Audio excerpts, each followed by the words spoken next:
Turagusuhuje tunakwifuriza gukomeza kugubwa neza. Turakwifuriza gukomeza kugira ibihe byiza kandi nanone wowe wakoze subscribe kuri M247 TV turagushimiye byimazeyo. Ariko nawe utarakora subscribe twakubwira ngo umwanya nturagucika cyangwa se igihe nikiragenda, ahubwo umwanya mwiza n'uyu nguyu wo gukora subscribe kugira ngo ibiganiro bya M247 TV uzajye ubibona bigisohoka. Ni ya makuru aducukumbuye kandi agezweho tuba tugarutse kukubwira, aho aka kanya umujyanama wa Perezida Felix Tshisekedi ndetse na Perezida Felix Tshisekedi we ubwe baje gutangaza amagambo yatangaje abantu benshi ndetse yanatumye abantu benshi babaha urw'amenyo, aho baje gutangaza ko ubu ngubu igihe kigeze ngo Repubulika Iharanira Demokarasi ya Kongo yiyegurire cyangwa se u Rwanda rwiyomeke kuri Repubulika Iharanira Demokarasi ya Kongo. Akaba aya ngaya ari amagambo yaje gutangazwa n'umujyanama wa Perezida Felix Tshisekedi. Uyu nguyu akaba ari Perezida wa Repubulika Iharanira Demokarasi ya Kongo. Fisto Kilisonovich Baranganayi, uyu nguyu akaba ari umujyanama wa Perezida ndetse akanaba n'umwe mu bavuga rikijyana mu ishyaka rya Tshisekedi UDPS, aho yaje gutangaza amagambo yaje gushegisha cyangwa se yaje gusetsa abantu ku rundi ruhande, aho yaje gutangaza ko igihe kigeze ngo Repubulika Iharanira Demokarasi ya Kongo ifate u Rwanda irwiyomekeho, cyane ko ngo ari igihugu gito kingana n'umudugudu ugereranyije n'igihugu cy'igihangange uyise igihangange. Iki ngiki akaba yavugaga leta ya Repubulika Iharanira Demokarasi ya Kongo.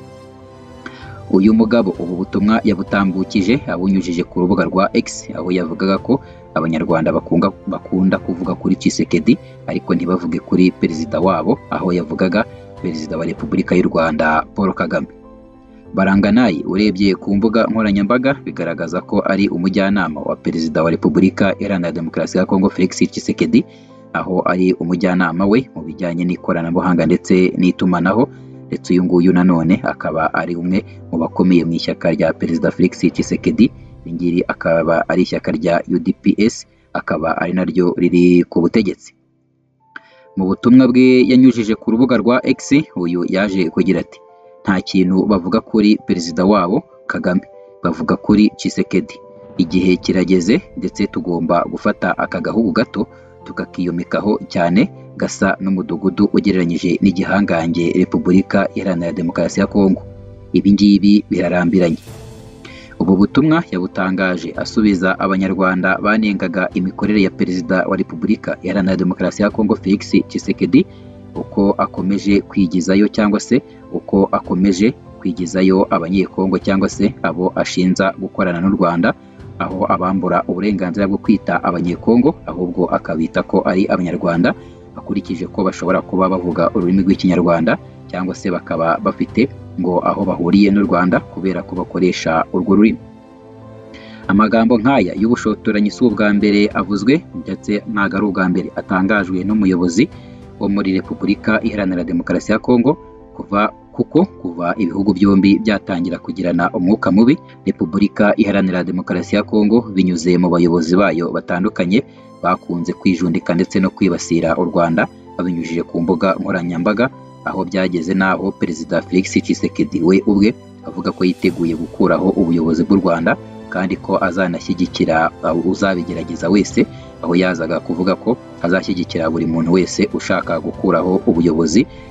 bwo mu Rwanda cyangwa se ushaka gukuraho ubutegetsi bwo mu Rwanda. Ahangaha abenshi babifashe nko gushyigikira umutwe wa FDLR usanzwe wigamba gukuraho ubutegetsi bw'u Rwanda cyangwa se gukuraho ubuyobozi bw'u Rwanda, aho uyu mutwe ugizwe n'abagize uruhare muri Jenoside yakorewe Abatutsi mu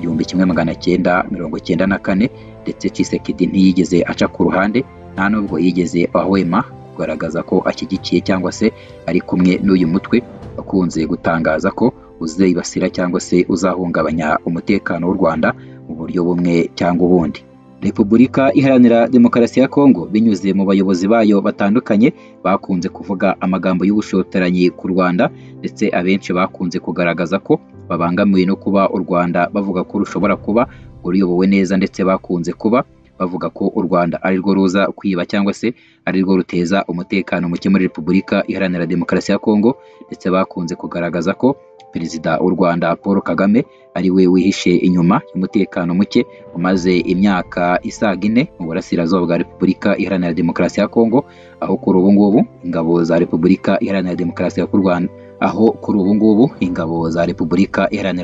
ya Rwanda Kongo zifatanyije n'imitwe yitwaje intwaro basanzwe bafatanya kurwanya umutwe wa M23 bakomeje intambara ikomeje kubera mu burasirazuba bwa Repubulika Iharanira Demokarasi ya Kongo, ndetse n'ubu ngubu intambara ikaba itarajya ku musozo, nubwo ibihugu byinshi cyangwa se ibihugu byinshi by'ibihangange byagiye bigerageza kunga impande zombi cyangwa se guhagarika imirwano no kugarura agahenge mu burasirazuba bwa Repubulika Iharanira Demokarasi ya Kongo.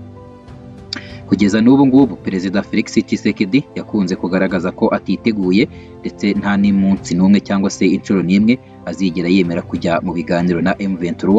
kuko n'ubundi ari bo bihishe inyuma cyangwa se ari bo baza guhungabanya umutekano wa Repubulika Iharanira Demokarasi ya Kongo, bari mu gicucu cyo wabatumye, ndetse ngo buri uko bagiye ku meza y'ibiganiro usanga bavuga mu nyungu z'uwabatumye aho kugira ngo bavuge mu nyungu z'abanyekongo. Ubwo yari i Buruseli mu Bubiligi, Perezida wa Repubulika Iharanira Demokarasi ya Kongo Felix Tshisekedi yaje gukoranya abanyekongo baba muri ikiriya gihugu cyangwa se abadiaspora b'abanyekongo baba mu Bubiligi, aho yaje kubabwira nyuma y'uko yaje gutangaza amagambo y'ubushotoranyi nanone, aho yaje gushotora Perezida wa Repubulika y'u Rwanda Paul Kagame, aho bari mu ntama y'ibihugu by'Uburayi ndetse yahuriwemo abayobozi b'ibihugu by'Uburayi ndetse n'abayobozi bo ku mugabane wa Afurika, aho yareberaga hamwe iterambere cyangwa se kuzamurana hagati y'ibihugu bikiri mu nzira y'amajyambere, aho ari inama yari yanitabiriwe na Perezida wa Repubulika y'u Rwanda Paul Kagame. Ndetse icyo gihe Tshisekedi ku ijambo yagejeje ku bari muri iyo nama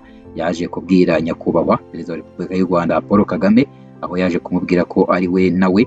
ari cyangwa se bo babiri ari bo bafite urufunguzo rwo guhagarika intambara yo mu burasirazuba bwa Repubulika Iharanira Demokarasi ya Kongo, kuko Kagame afite ubushobozi bwo kubwira M23 ngo ihagarike intambara kandi ikabikora nta kabuza. Nyuma y'uko Tshisekedi atangaje ibi ngibi, yaje gukoranya abanyekongo ababwira ndetse anabasobanurira impamvu yavuze ayo magambo, aho yaje kuvuga ko umutekano muke ubahara cyangwa se ugaragara muri Repubulika Iharanira Demokarasi ya Kongo uterwa n'abantu baza bihishe mu gicucucucu cy'abandi, ndetse ko atazigera ajya mu biganiro n'umunsi n'umwe n'abantu baharanira inyungu z'abandi cyangwa se abaza bari mu mutaka wabo w'izindi nyungu z'ibindi bihugu, aho yavuga ko M23 iyo bagiye ku meza y'ibiganiro usanga ikishyize imbere ari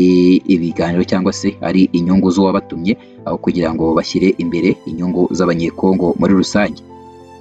Icyo gihe Tshisekedi yaje kurahira ndetse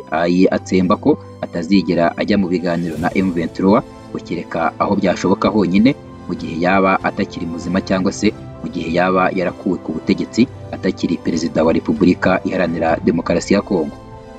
Nyuma y'aya magambo abayobozi batandukanye mu Rwanda baje gusesengura cyangwa se baje kuvuga kuri aya magambo Tshisekedi yatangaje, aho kwikubitiro nyakubahwa Perezida wa Repubulika y'u Rwanda Paul Kagame nta kintu yigeze asubiza ubwo bari bakiri muri iyi nama, ariko abinyujije ku rubuga rwe rwa X, nyakubahwa Perezida wa Repubulika y'u Rwanda Paul Kagame yaje kuvuga ko umuntu w'umugabo atajya akangwa n'urusaku rw'ingunguru ibomborekana irimo ubusa, ahubwo ko iyo umuntu w'umugabo yumvishe urwo rusaku arujya kure cyangwa se akayireka igakomeza ikabomborekana,